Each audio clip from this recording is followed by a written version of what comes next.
what they've done with his teachings, this is what he's saying. You've taken my traditions and my teachings and you've twisted them into try to become Corinthian Christians, right? You're trying to become Corinthian Christians. Judge for yourself. Is it proper for a wife to pray to God with her head uncovered?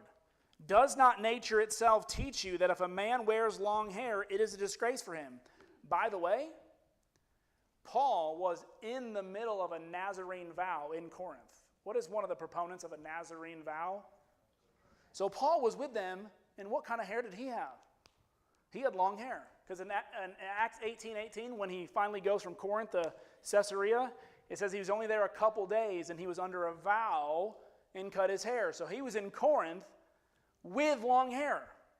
And so he's saying, you judge for yourself if what you've been saying is true. Does nature really teach that?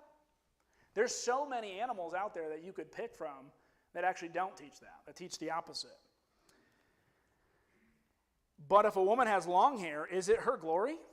Is that really what brings woman a glory? Is hair? The length of her hair? I think Paul's being rhetoric, right? And he's being a little sarcastic. For if her hair is given to her for a head covering. Verse 16, I think this is the linchpin of how I'm viewing this right now. If anyone is inclined to be contentious, we have no such practice, nor do the churches of God. This is a you thing. No other churches are dealing with this, and there's no other practices in the other churches of God. So this is a specific Corinthian problem. All right, does that make sense? It helps me. And once again, the ESV has helped us in other places because it's put quotes around what they think the Corinthian slogan is. And so I'm kind of going through this, and I've had some help with a guy that, kind of pointed this out to me first, and it's going to also come up in chapter 14. But to me, I don't think Paul's teaching all of these things. I think he's saying, here's what I've taught, here's how you've twisted it. Nevertheless, here's what really matters. Man and woman, right? We both come from God. We are both God's glory.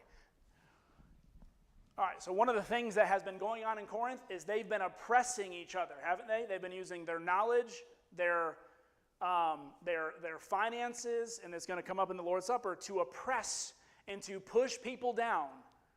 Do you think women over the centuries have been the target of oppression? Do you think women could be the target of oppression here as well in Corinth, where man is trying to look down on women, trying to bring them into the fold of God, but also going, but you need to keep what this symbol of authority that we have here in Corinth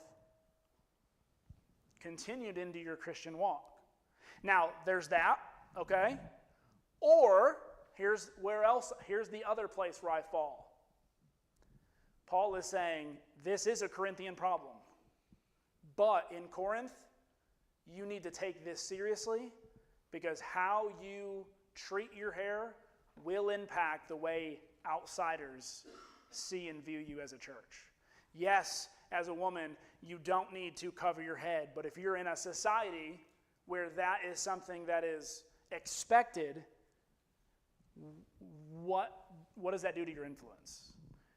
And getting back to the idea of prostitutes having long hair versus short hair, right? So there's that's mixed in. How are people going to take you? Those are to me, the two views that make the most sense. Comments or questions on that before we end class? Because I know I already got the first bell. Lonnie, here, let me get the mic. No, I've just got a question. In those days, how would they define long hair or short hair? It's kind of like what we do with traditions, right?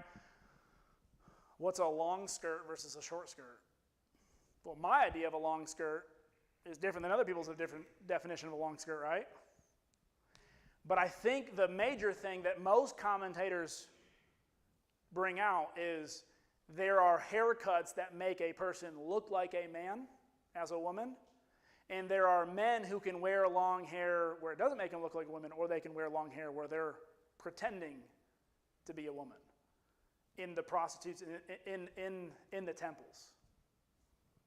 So I don't know necessarily it has to do with length as much as why are you growing out your hair? Why are you shaving your head? I think that's, when I read those who take that position, that's the conclusion. When I say a majority, that's hard to pin down because it's, every commentator is so vastly different here. Does that answer your question?